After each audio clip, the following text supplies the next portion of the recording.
नमो आय्याणं नमो वज्रायाणं नमो लोये सव्वसाहुणं।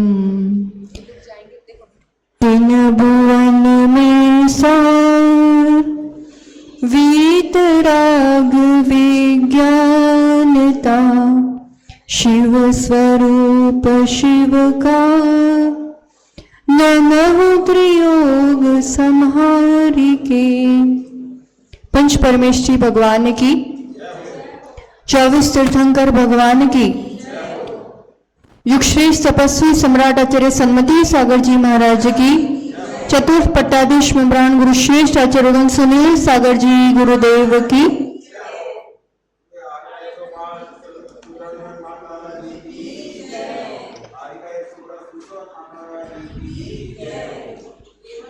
एक बार मां के साथ उनका बालक मंदिर की ओर जा रहे थे और चलते चलते बालक पत्थर से टकरा जाता है, गिर जाता है और गिरकर अब उस बच्चा तो बच्चा ही है, खूब रोने लगता है। तो माँ उसे बड़ा प्रेम से समझाती है, अरे इतने में तू रोता क्यों है? देख तेरी बड़ी बहन को भी कल लग गई थी ना, तो वो तो नहीं रोई, तू भी मत रो। धीरे धीरे दोनों आगे बढ़ रहे हैं पर अभी बच्चे का रोना चुप नहीं हो पाता है। अब माँ बच्चे को दुखी नहीं देख सकती, वो और अलग ढंग से समझाना चाहती है। देख तूने कल अपने दोस्त को मारा था ना, इसलिए तेरे को आज लग गई, अब तू ऐसा नहीं करना, चल अपन आगे मंदिर जा रहे हैं। और थोड़ा थोड़ा सिसकना अभी चालू है।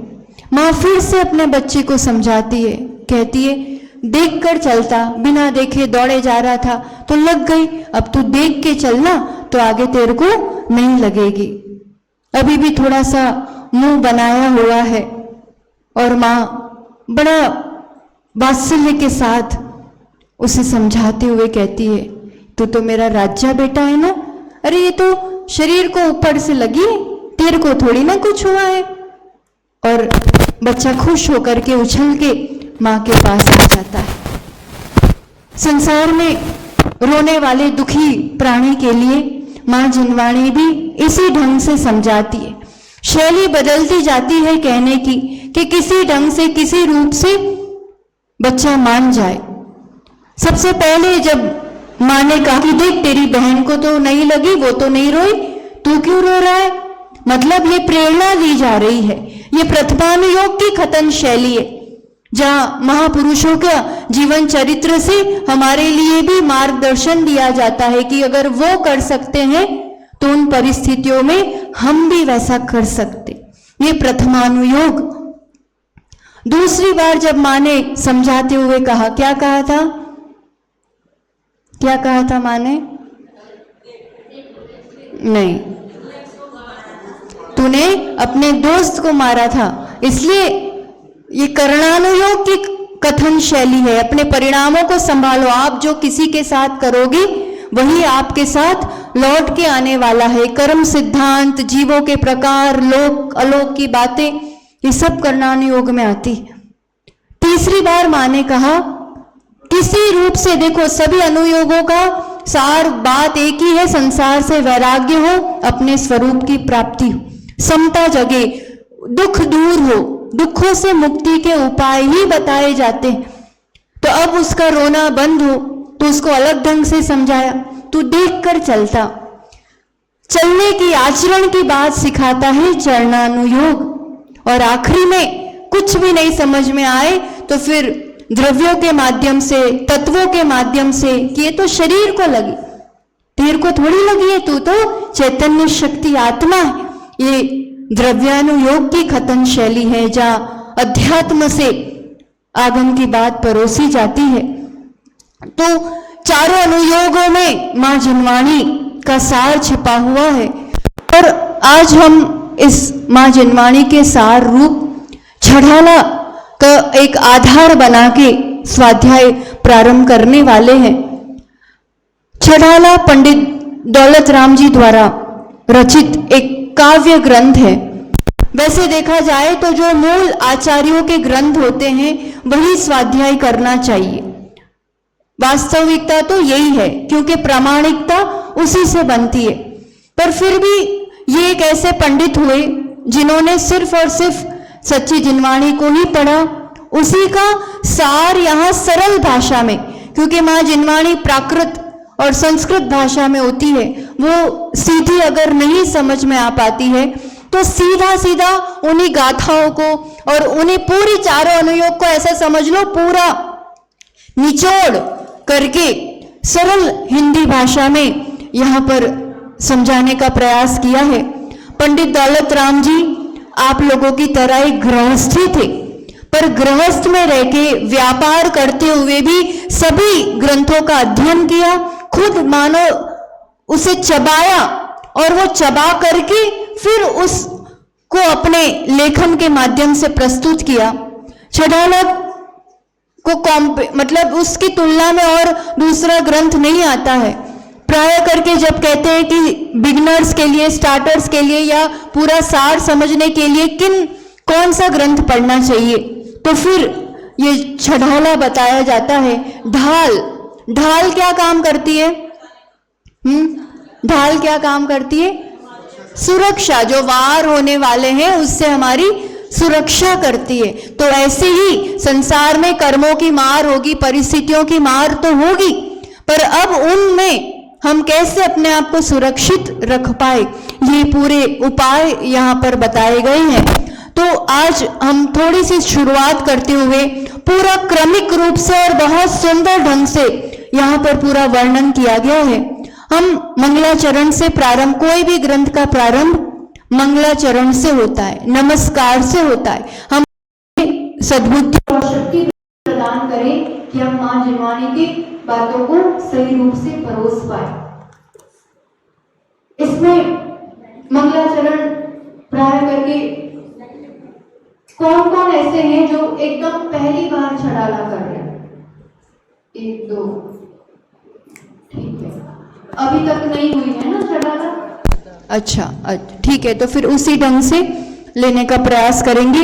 हम मंगलाचरण, कोई भी ग्रंथ का प्रारंभ मंगल आचरण, नमस्कार पूर्वक हमारे जो पूज्य हैं, हमारे जो इष्ट हैं, उनको नमस्कार करके, अपन गृहस्थी में भी करते हैं ना, कोई नया काम शुरू करे तो दादा को याद कर लो, बाबा का आशीर्वाद ले लो, पैर पड़ लो, करते हैं ना। स्कूल जाता है पहली बार बच्चा तो बड़ों का आशीर्वाद, कोई भी नया काम बड़ों का आशीर्वाद लेके करते हैं। व्यवहारिक जीवन में जैसा करते हैं, तो यहाँ भी एक नया काम है, एक शास्त्र का लेखन है, तो अपने आप को बहुत बड़ा ज्ञानी ना मानते हुए जो भी आचार्य भगवान होते हैं या पंडित आदि लेखन करते हैं, वो उनसे बड़े ज्ञानी का स्मरण करके फिर आगे का काम प्रारंभ करते हैं। तो यहाँ पर मंगलाचरण में कहा है, एक बार हम बोलेंगे फिर आप लोग भी पढ़ना। इस पुस्तक में तुरंत ही शुरू करके पहली ढाल में ही,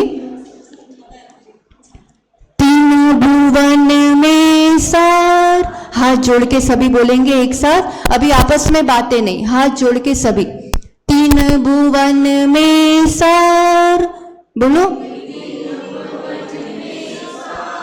वीतराग विज्ञानता,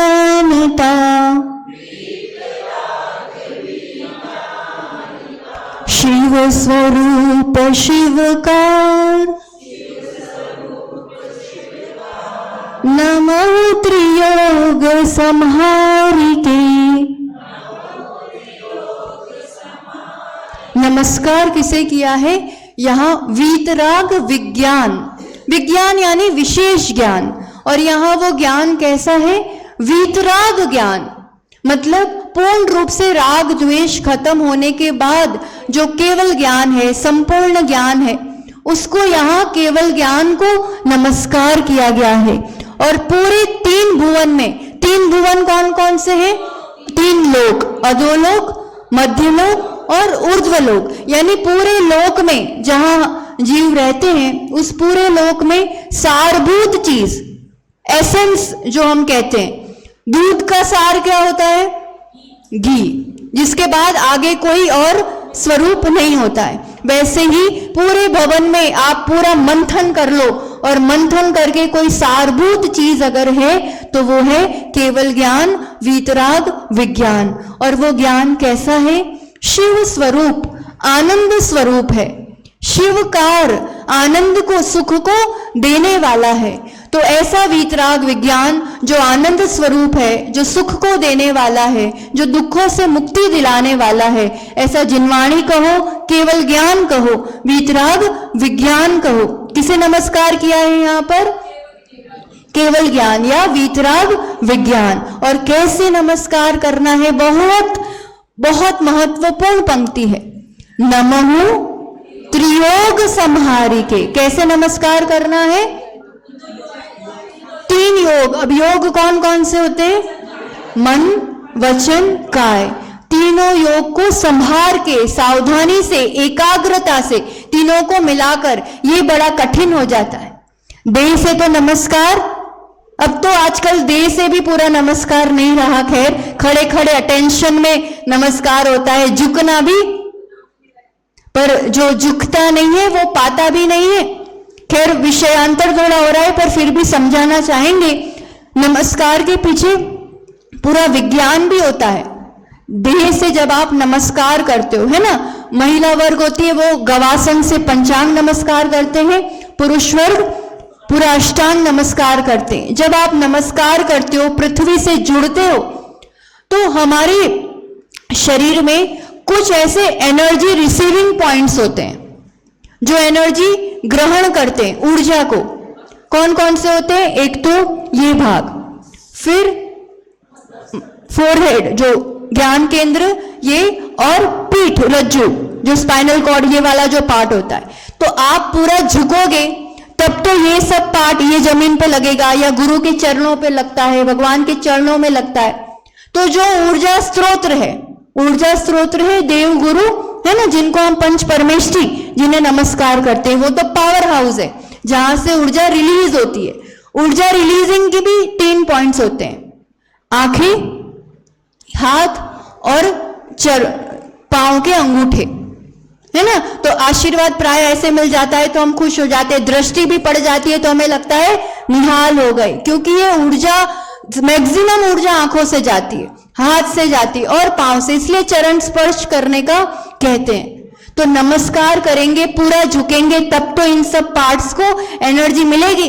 ऐसे ऐसे करने में अपने प्रॉफिट का लॉस है, पूरा प्रॉफिट नहीं होगा जितना होना चाहिए, है ना। तो देह से भी पूरा नमस्कार, पंचांग और अष्टांग। फिर वचन से भी पूरी नमोस्तु कहते हुए, वंदामी कहते हुए, वैसे पूरा नमस्कार। और मन को लगाना, ये थोड़ा कठिन काम हो जाता है ना। माला भी फेरते हैं, मन चला जाता है कहीं पे। मन कहाँ चला जाता है? ये तो सब बंद रखा है, कहाँ से चला जाता है मन?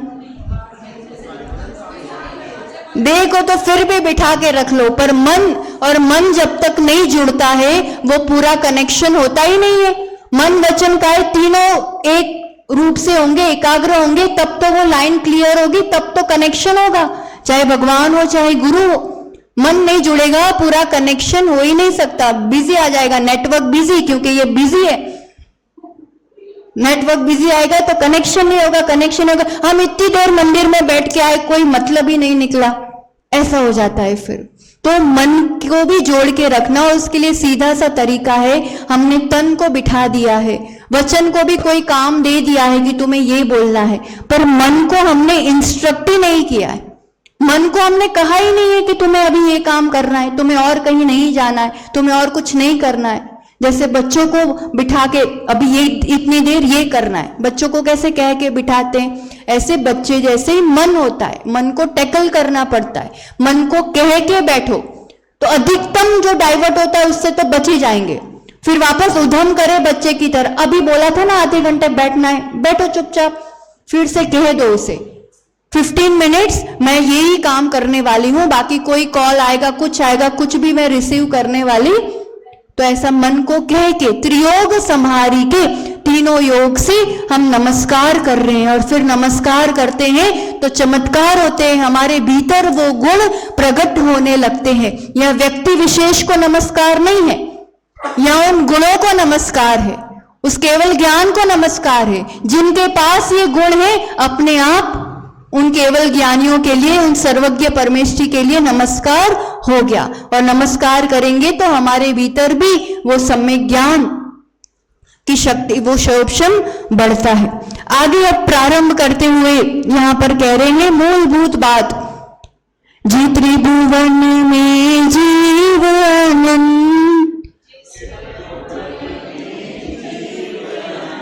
सुख चाहे दुख ते भयवंत, ताते दुख हारी सुख का,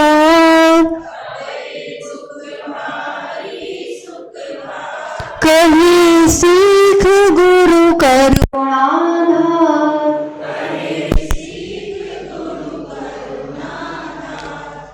पूरे 3 लोक में जितने भी जीव है, कितने जीव है? अनंतानंत जीव है। सभी जीवों की एकमात्र चाह है सुख, चाहे सुख चाहते हैं सभी, चाहे हम हो, चाहे पेड़ पौधे हो, चाहे चींटी हो, जितना भी पुरुषार्थ चल रहा है, सभी जीव क्या चाहते हैं? सुख चाहते हैं। और किससे भयभीत है? दुखते भयवंत, दुख से भयभीत है। दुख कोई भी नहीं चाहता है, दुख के नाम से ही डर लगता है। आत्मा कब जाती है, नहीं नहीं नहीं, अब ज्यादा दुख नहीं चाहिए, किसी को भी दुख नहीं चाहिए। और सबको क्या चाहिए? सुख चाहिए। सुख ही क्यों चाहिए? कोई बता सकता है? जीव को सुख की ही चाह क्यों है? दुख क्यों नहीं अच्छा लगता है? वही आनंद बोलो, सुख बोलो, सब एक ही बात है। वही क्यों चाहिए?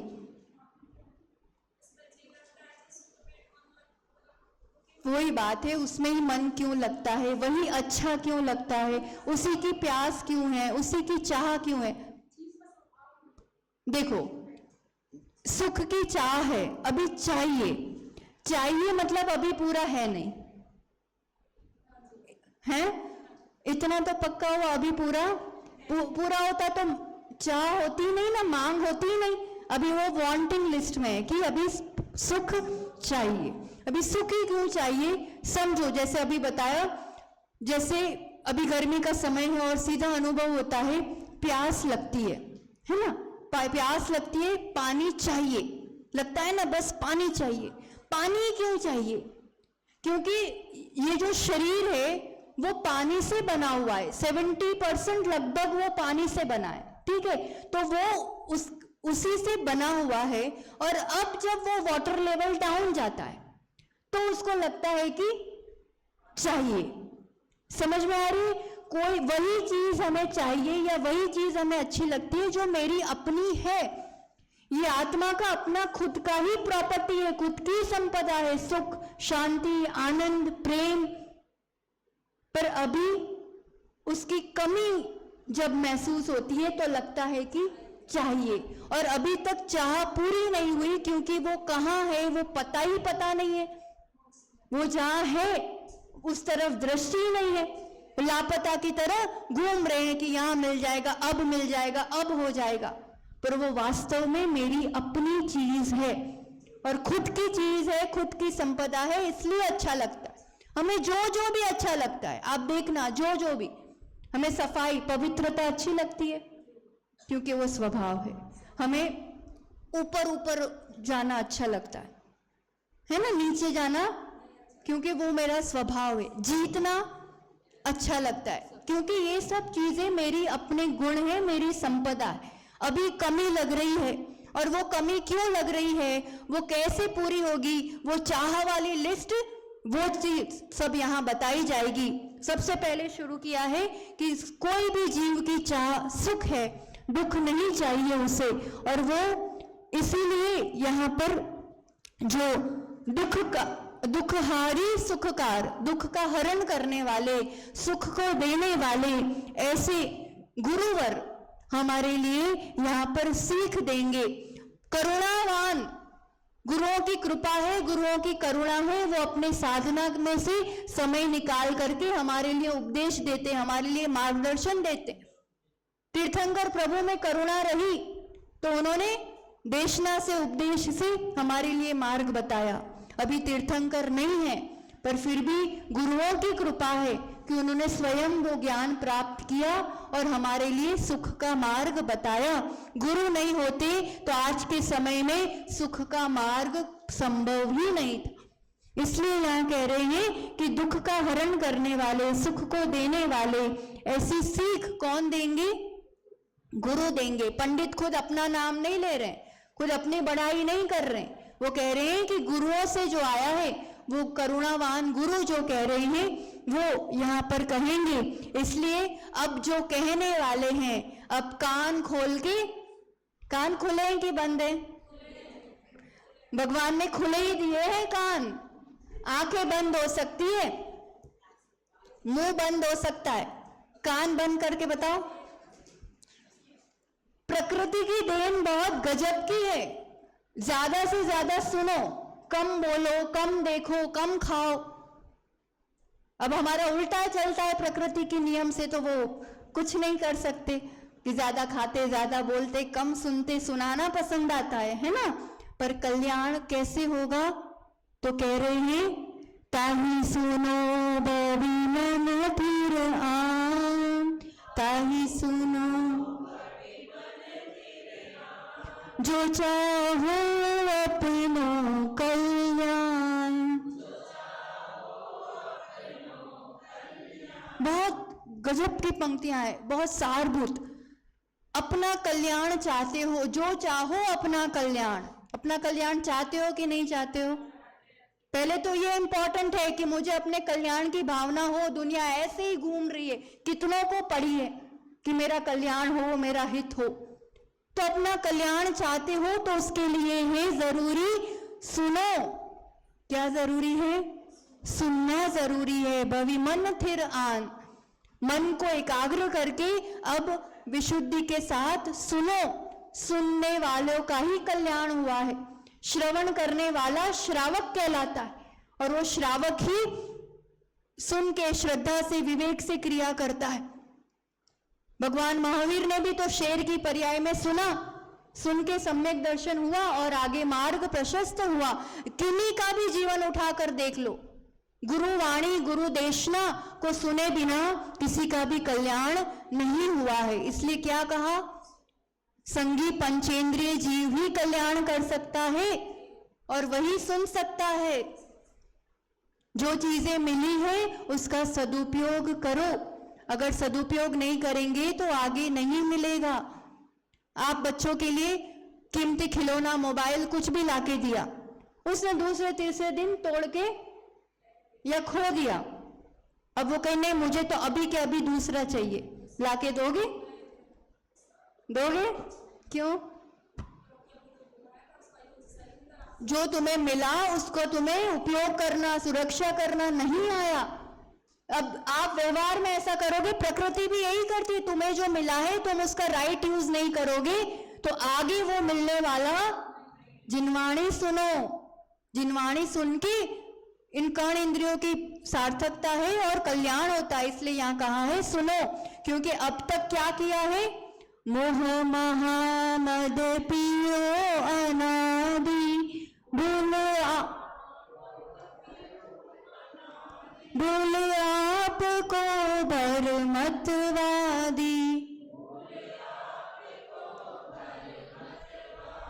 मोह महामद, महामद यानी महाशराब। कोई शराब पी करके कैसी हालत होती है? वो अपने व्यक्तियों को ही नहीं पहचान पाता, बेहोश जैसी हालत। तो मोह रूपी महामदिरा पी करके क्या कर रहे हैं? वो अनादि से, अनादि मतलब जब से है। हम लोग कब से हैं संसार में? अभी जन्म हुआ, बर्थडे थी आपकी, तब से? कब से है? अनादि मतलब जिसका कोई आदि नहीं है, जिसका कोई स्टार्टिंग या बिगिनिंग ही नहीं है, हमेशा से संसार में है। तब से क्या किया है हमने? भूल आपको, अपने आप को भूल करके भ्रमत, भ्रमण किया है। वादी यानी व्यर्थ, व्यर्थी, प्रयोजन के बिना, कोई लक्ष्य के बिना, कोई मंजिल के बिना एक भ्रमण होता है और एक यात्रा होती है। भ्रमण में सिर्फ भ्रम के वशीभूत घूमना, घूमना और घूमना, वहां कहीं पहुंचा नहीं जाता है। यात्रा यानी जिसकी कोई मंजिल होती है। यहाँ एक एक शब्द तो बहुत इंपॉर्टेंट है। बर्मत भ्रमण किया है, व्यर्थ भ्रमण किया है। कारण किस वजह से? अपने आप को भूल करके। मैं अपने आप को जानता ही नहीं हूं। क्यों नहीं जान पा रहा हूं अपने आप को? मोह महामद, मोह के कारण। अब ये मोह क्या चीज है, मोह क्या कार्य करता है, क्यों नहीं पहचान पाए अपने आप को, ये सब आगे दूसरी ढाल में आएगा। ठीक है, अभी तो अभी तक क्या किया वो फ्लैशबैक दिखाया जाएगा आपको पूरा। समूह शरण में भी ऐसा होता है कि भामंडल के पास आपको अपने 7 भव दिख जाते हैं। पुराने भूतकाल के 3 भव, अभी का और भविष्य के। कितने सारे प्रसंग ऐसे हैं जाओदी ज्ञानी मुनिराजों ने उनके लिए उनके पूर्व की पर्याय बताई और पहले की भव बताते, तुम तो ऐसे थे, तुमने ऐसा किया, इस वजह से तुम्हारे साथ ऐसा हो रहा है। जब वो बताते हैं तो वो सुन के ही भयभीत हो जाते हैं संसार से। ओ, मैं ऐसा ऐसा बन के आया, मैंने ऐसा ऐसा किया है। वैराग्य का सबसे बड़ा निमित्त बनता है अपने पूर्व पर्यायों का ज्ञान। अब एग्जैक्ट तो हमें नहीं पता कि हम इसके पहले क्या थे, पर फिर भी यहाँ पर ये भ्रमण की पूरी यात्रा बताई जाएगी। अब जितने हम सभी जो आप सब जो सुन रहे हैं ना, अब ऐसा करना पूर्ण रूप से मन में एक जैसे ऐसा समझना एक स्क्रीन चल रही है और वो स्क्रीन में आप अपने आप को ही देखना कि मैं ये था, मैं ये था, आज मैं इस अवस्था में इस पर्याय में हूं, पर मैं खुद ऐसा ऐसा यहां सिर्फ कहा नहीं जा रहा है, खुद पर घटित करना। ठीक है, एक एक बात अभी शॉर्ट में हम बता रहे हैं, फिर यहां पर इनके पद्यों से भी समझने का प्रयास करेंगे। यहां आचार्य भगवान कह रहे हैं, हमारे लिए उपदेश दे रहे हैं कि हे जीव, तू सबसे पहले एक इंद्रिय आदि पर्याय में घूम के आया है। शुरुआत कहां से की? जैसे होता है ना, कोई छोटी पूंजी से शुरू करते हैं और करते करते फिर इतनी कमाई हो जाती है। शुरुआत किसी की भी छोटे से होती है। ऐसे ही सीधा ये नहीं बन गए हैं हम जो अभी दिख रहे हैं। सबसे छोटी, सबसे निम्न, सबसे घटिया क्वालिटी की जो पर्याय कहलाएगी, जिससे नीचे कुछ होता ही नहीं है। वैसे अभी तो हम पूरे एक शरीर में एक है ना। जैसे एक रूम में आजकल तो ये था ना, एक प्राइवेट रूम, इनका एक रूम होना, इनका एक रूम होना, एक ही रूम होना। पहले कैसे रहते थे? पहले इतने से घर में भी बहुत सारे मेंबर्स रह लेते थे, होता था ना। तो ऐसे ही हम भी जो शुरुआत करके आए हैं ना, तो एक ही शरीर में 1 2 3 नहीं, अनंत, जिसकी गिनती नहीं कर सकते। एक ड्रेस में, एक शरीर में इतने सारे जीव एक साथ रहते थे। ऐसे समझ लो कि ये एक ड्रेस है और उसके अंदर बहुत सारे लोगों को भर दो ठसाठस। अब वो ये हिलेगा तो ये हिलेगा, ये श्वास लेगा तो ये भी लेगा, ये खाएगा तो वो खाएगा। अपनी इंडिपेंडेंट कोई अस्तित्व या कोई लाइफ ही नहीं। एक श्वास में 8-10 बार, 8-10 यानी 18, एक श्वास लेने में कितनी देर लगती है? उतनी देर में तो 18 बार जन्म भी ले लिया और मरण भी कर लिया। सोच सकते, कल्पना कर सकते दुख की किसकी बात चल रही है, किसके साथ हुआ है, ये किसके साथ हुआ है? हम खुद ऐसा जी के आए हैं। इतना ऐसा भयंकर दुख देखा है, उनसे ज्यादा दुख किसी को नहीं होता है। एक साथ इतने सारे जीव निगोद एक शरीर में अनंत जीव रहते हैं। फिर जाकर के कदाचित कुछ अवसर आता है तो फिर उसमें से जल कायिक बन जाए पानी, या फिर पृथ्वी कायिक बन जाए पत्थर, अग्नि कायिक बन जाए, या फिर वनस्पति, पेड़ पौधे। इमेजिन करो, मैं एक पत्थर पूरा पर्वत हूं या मैं पेड़ हूं। इमेजिन करो कि मैं एक पेड़ हूं। अब ऐसी भीषण धूप में वो पेड़ खड़ा है, क्या कर सकता है? उस तपन से बचाने के लिए क्या कर पाएगा? बताओ, कुछ कर पाएगा? कुछ उपाय नहीं कर सकता है। वहां सिर्फ और सिर्फ ये सब जो है ना कर्मफल चेतनाएं कहलाती, यानी सिर्फ कर्मों का फल ही भुगत सकते हैं, कुछ पुरुषार्थ नहीं कर सकते। एक ही इंद्रिय है उनके पास, कौन सी? स्पर्शन। वो स्पर्शन के कारण ठंडी भी लगती है, गर्मी भी लगती है, कड़कपन भी लगता है, कठोरपन, नरमपन, भारी हल्का, ये अनुभव होता है। टेस्ट नहीं है उनके पास, आंखें नहीं है देखने के लिए, सुन नहीं सकते, पर फील कर सकते हैं सब कुछ, संवेदनाएं रहती है। तो ऐसे एक इंद्रियों में भी जाके आए हैं, उसके लिए यहां पर कह रहे हैं तास भ्रमण की है बहु कथा, उस भ्रमण की बहुत लंबी कथा है। पे कुछ कहो कहीं मुनि यथा, उसमें से कुछ थोड़ी सी बताता हूं। कैसे बताता हूं? जिस रूप से मुनियों ने बताई है, वो मुनियों ने कही है, उस रूप से मैं आपको थोड़ी सी उसका दृष्टांत बताता हूं। काल अनंत निगोद मजार, कितना काल बिताया है वहां पर? अनंत की कोई सीमा बता सकते हो? अनकाउंटेबल से भी ज्यादा, इनफाइनाइट। उतना काल 1-2 महीने, 2 साल, 4 साल नहीं गुजारे हैं। अनंत काल कहां गुजारा है? निगोद मंजार, निगोद के बीच में। बीत्यो एक इंद्रिय तनधार, ये शरीर, एक इंद्रिय का शरीर धारण करके मैं रहा अनंत काल तक। और फिर एक श्वास में 8-10 बार, एक श्वास में 18 बार जन्म्यो मर्यो भर्यो दुख भार, बहुत तीव्र दुख को मैंने भोगा है। निकसी मतलब वहां से निकल करके, भूमि यानी पृथ्वी कायिक, जल जल कायिक, पावक यानी अग्नि कायिक भयो, अब वैसा सब बना। पवन यानी वायु कायिक, प्रत्येक वनस्पति थयो, प्रत्येक वनस्पति यानी एक एक जो सिंगल पेड़ पौधे होते हैं वो। तो ये सब एक इंद्रिय है। एक इंद्रिय के अंतर्गत कौन कौन से जीव आ जाते हैं बताओ एक बार? पृथ्वी कायिक, ये जो सब दिख रहा है ना, हवा, पानी, अग्नि, पेड़ पौधे, पत्थर, ये सब एक इंद्रिय जीव है। पृथ्वी कायिक, ठीक।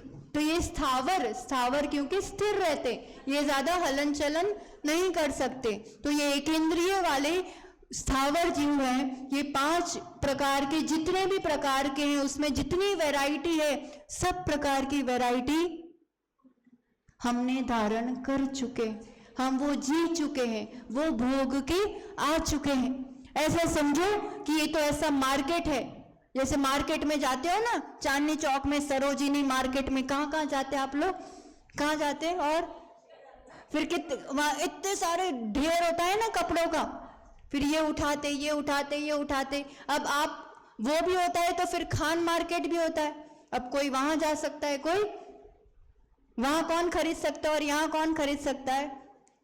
खरीदी किस आधार पे कर पाएंगे? अपने पास जितनी पूंजी होगी उस आधार से उस मार्केट में जाएंगे और वैसा ड्रेस अपने लिए खरीदेंगे। वैसा ही है संसार, बड़ा मार्केट है। और जिसके पास पुण्य की, कर्म की जितनी पूंजी होती है, उस अकॉर्डिंग ड्रेस ग्रहण करना पड़ता है। ड्रेस ही तो है ये, और आज तक ड्रेस और एड्रेस ही बदलते आए हैं और कुछ उपलब्धि नहीं किए। हमें लगे कि मैंने एक मकान बना दिया और एक इतना फ्लैट खरीद लिया, परिवार सेटल कर दिया, फैक्ट्री हो गई, ये कोई उपलब्धियों का मापदंड नहीं है, सब यहीं रह जाने वाला है। और ये कितनी बार कर लिया, दिन भर सुबह से लेकर के सुबह नहा धो के आपने कोई कपड़े पहने, ठीक है, अब फिर बाहर जाना होगा तो दूसरे कुछ पहन लिए, फिर घर में आके घर में तो वो पहनेंगे नहीं, घर में कुछ और पहनेंगे, फिर रात को सोते टाइम कुछ और पहनेंगे, ठीक है। अब इतनी बार जो आपने ड्रेस बदली, आप तो वही थे ना, चेंज क्या हो रहा था? सिर्फ ड्रेस चेंज हो रहा था। वैसे ही समझो संसार में ये चेतना, जो ये जान रहा है, ये भी सुन रहा है, जो ये समझ रहा है, वो जो मैं हूं वो वही है। शरीर रूपी सिर्फ ड्रेस बदलता गया है और कुछ भी नहीं हुआ है। और कौन कौन सी वैरायटी अपन ने चुनी है वो बता रहे हैं आगे। दुर्लभ लही जो चिंतामणि, त्यों पर्याय लही त्रस तणी। चिंतामणि रत्न सुना है कभी, देखा है आप लोगों ने? किस किस ने देखा है बताओ? सुना है, देखा किसने? मतलब हम लोगों में से, इतने में से किसी ने नहीं देखा। मतलब वो कितना दुर्लभ होगा। It's not that common. अगर वो कॉमन चीज होती तो हम सबने देखी होती। हमने नहीं देखी है, पर वस्तु ऐसी कोई है, पर वो कितनी दुर्लभ होगी। ऐसे ही दुर्लभ लही जो चिंतामणि, चिंतामणि रत्न जैसा दुर्लभ है, वैसे ही त्रस पर्याय मिलना दुर्लभ है। त्रस पर्याय मनुष्य नहीं कहा है। त्रस यानी जो चल फिर सकते हैं, तो 2 इंद्रिय वाले है ना, फिर 3 चींटी वगैरह, 4 इंद्रिय मच्छर मक्खी, और 5 इंद्रिय, ये सब किस में आते हैं? त्रस में। 2 इंद्रिय 3 इंद्रिय बनना भी इतना दुर्लभ है। 1 इंद्रिय से बाहर निकल के वो वाला बन पाना, वैसा बनना भी दुर्लभ है। तो यहां त्रस पर्याय में सबसे पहले क्या बने अपन? लट, पिपील, अली आदि शरीर। लट तो हम जानते हैं ना, वो चावल वगैरह में जो हो जाते हैं। पिपील यानी चींटी, अली यानी भौरा, ठीक है, तो मच्छर मक्खी भौरा आदि शरीर, ये सब प्रकार के शरीर। धर धर धर्यो सही बहुपीर, ये सब धारण कर करके बहुत आनंद आया ना। मक्खी को तो मिठाई खा के बड़ा आनंद आता होगा, क्यों नहीं आता होगा? है, मच्छर आपके पास आके आपको काट के बहुत खुश नहीं होते होंगे? कितना आनंद होता है उनको, बताओ। जो सतत है, असुरक्षा का भय है, कब क्या हो जाएगा, इसलिए ये सब कोई चीजों का आनंद वो घूमते रहते हैं कि ये खाना मिल जाए। अपनी संज्ञाओं की पूर्ति के लिए ही भ्रमण होता है। संज्ञाएं कौन कौन सी होती है? संज्ञा यानी इच्छा। तो संसारी प्राणी को प्राय करके 4 प्रकार की ही इच्छा होती है। आप बताओ कौन कौन सी संज्ञाएं होती है? आहार, अभी जो बात चल रही थी ना, पूरी दुनिया किसके पीछे भाग रही है? पशु देखो, पक्षी देखो, किसके पीछे? भोजन के लिए। और भय, भय संज्ञा, फिर आहार, भय, मैथुन, सब में दिखता है, पर लिंग के प्रति आकर्षण और उसमें ही जीवन। मैथुन और परिग्रह, परिग्रह यानी जोड़ने की इच्छा, ये मिल जाए, ये मिल जाए। पशुओं में ये चारों संज्ञा बहुत बहुलता से प्रकट रूप से दिखती है, और उस संज्ञाओं का और इच्छाओं का ही दुख होता है। तो यहां पर भी सिर्फ दुख सहन किया। अब आगे देखते हैं कहां सुख मिलता है अपन को, ठीक है? अभी तक तो दुख ही रहा। अब फिर कह रहे हैं कबहु पंचेंद्रिय पशु भयो। फिर क्या बना? 4 इंद्रिय के बाद पंचेंद्रिय पशु बना। पर मन बिना निपट अज्ञानी भयो, पर मन के बिना अज्ञानी ही रहा। यहां तक की अवस्था, 1 इंद्रिय 2 3 4 5, 5 में भी कुछ, वहां तक की अवस्था कैसी है? बिना मन के, मन नहीं मिलता है। आप सोचो, मच्छर जानबूझ के मेरे ही पास आता है, तो मच्छर नहीं पहचानता है कि आप कौन हो और बार बार आपके पास आ रहा है। उनके पास मन नहीं है। मन क्या काम करता है बताओ? मन क्या करता है? सोचने का। और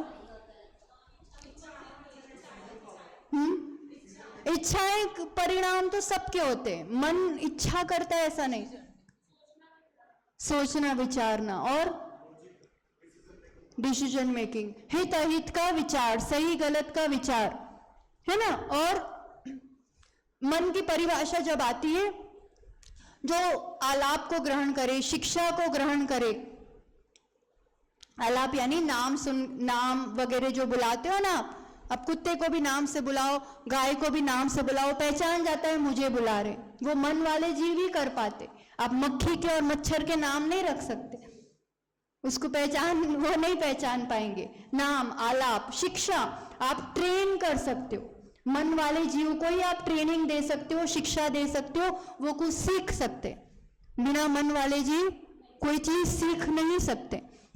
और मन याद रखता है ना, वो पहले ऐसा हुआ था फिर ये हुआ है, जोड़ता है वो।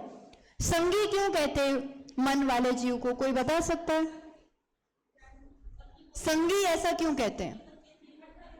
मन वाले जीव को संगी पंचेंद्रिय कहते हैं। संगी का और मन का क्या लेना देना है, ऐसा नाम क्यों दिया है? मुश्किल है ये आपको कहीं ऐसे डायरेक्ट मिल पाए। तो आचार्यों का चिंतन है, संगी मति ज्ञान आदि का जब विषय आता है, जीव का काम है जब वो पहले कोई चीज देखता है, ठीक है, देख करके फिर स्मरण में, धारणा में रखता है कि हाँ ये ऐसी चीज है।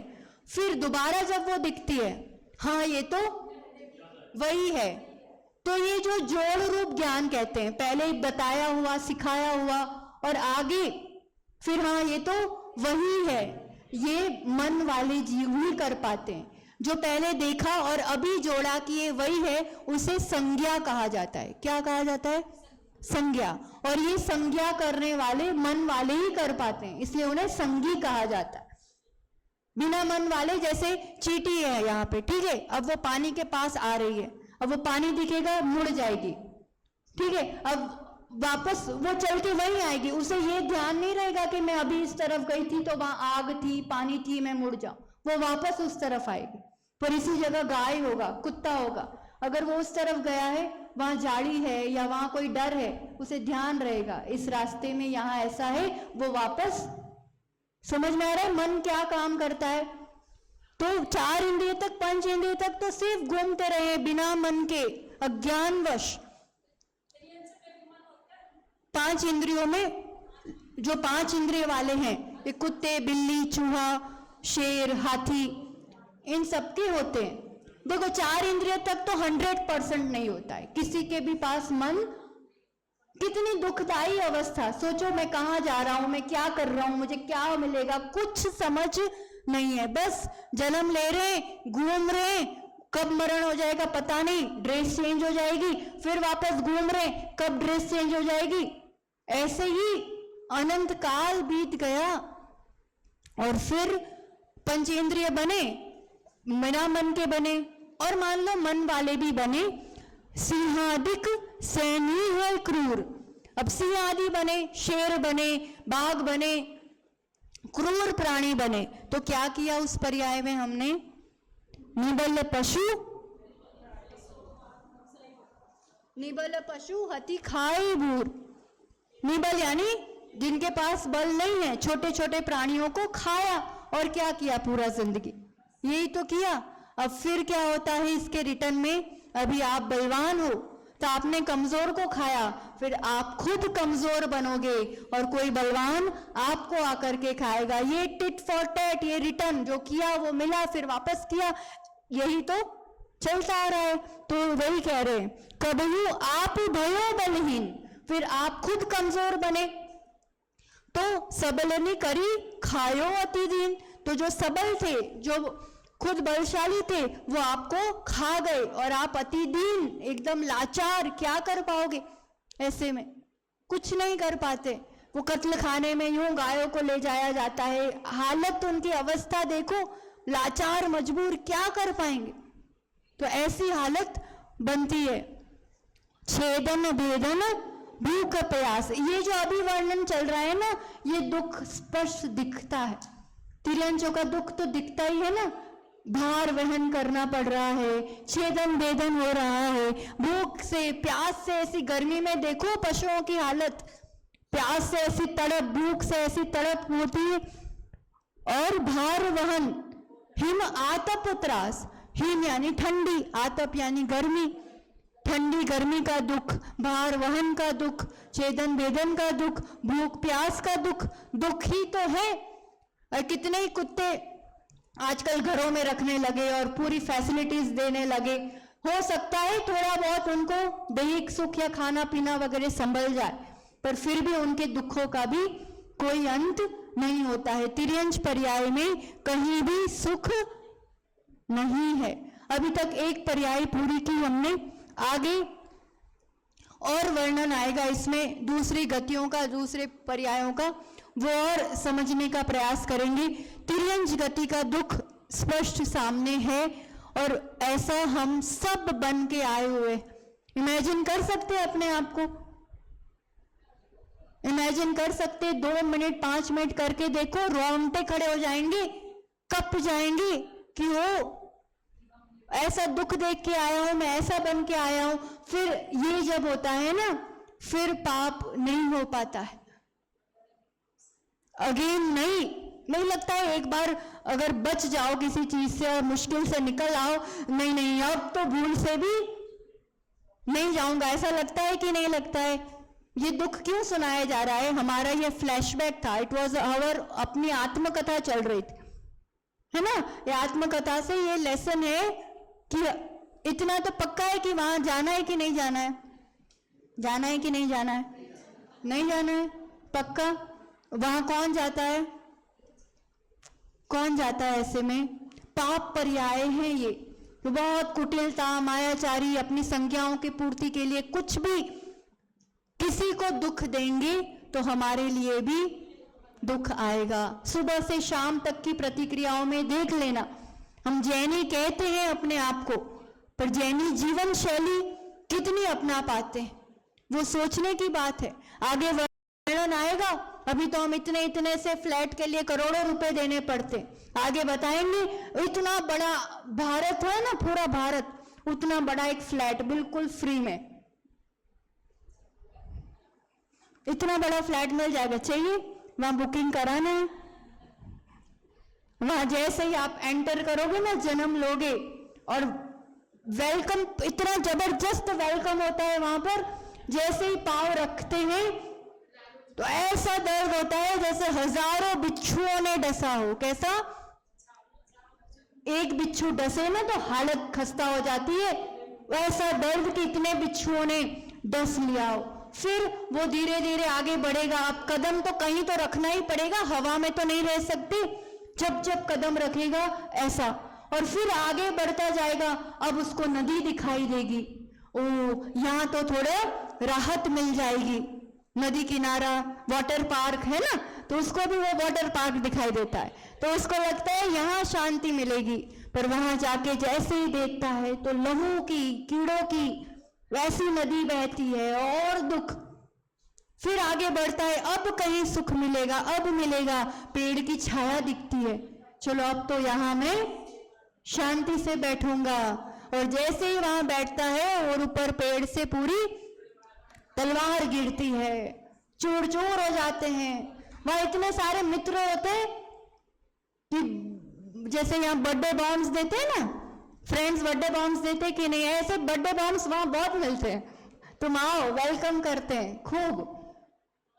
और उसमें और मिल जाते हैं असुर कुमार देव, तो वो और ही भयंकर दुख, भयंकर। श्रद्धा नहीं हो पाती। किसने देखा नरक? कौन जानता है नरक है कि नहीं है? यहाँ श्रद्धा का विषय है, श्रद्धा करेंगे। ये हम खुद भोग के आए हैं, आगे भोगना नहीं चाहते हैं, तो ये दुखों की यात्रा यहाँ पर थोड़ी बताई जाएगी, ताकि वो दुख की यात्रा बताई जाएगी तो दुख से मुक्त होने की इच्छा अभिलाषा भी होगी। यहाँ तो कंफर्ट जोन मिल गया है तो लगता है क्या है, कोई जरूरी नहीं है धर्म वरम करना, कोई जरूरी नहीं है, साधुओं की सेवा करना क्यों जरूरी है? बढ़िया फ्लैट है, आराम से एसी है, अच्छे बच्चे हैं, फैक्ट्री है, सब चीज है, क्यों जरूरी है? क्यों जरूरी है बताओ? कब तक रहेगा ये सब? और ये जब जाएगा फिर हाथ में क्या होगा? संसार के दुखों से एक जाएगी, दूसरी पर्याय खड़ी है। ये पर्याय, ये गतियां ही तो चेंज करते आए हैं। संसार में 4 गति है और चारों गति में दुख ही दुख है। संसार में कभी भी किसी को भी कहीं भी सुख नहीं मिला है। लिख लो, अपने हृदय में अंकित कर लो ये वाक्य। क्या? संसार में कहीं भी किसी को भी कभी भी सुख नहीं मिला है। और हमें चाहिए क्या? चाहिए क्या? सुख। तो क्या करना पड़ेगा? संसार छोड़ना पड़ेगा। संसार से मुक्ति ही सुख का रास्ता है, सुख का मार्ग है। अपन और इस पर आगे अधिक चर्चा करेंगे। आज समय अधिक हो चुका है और ठीक समय पे आ जाएंगे तो हम और अच्छे लंबे समय तक थोड़ा लाभ ले पाएंगे। आज के लिए इतना ही। जिनवाणी स्तुति के साथ हम सभी विराम करते हैं।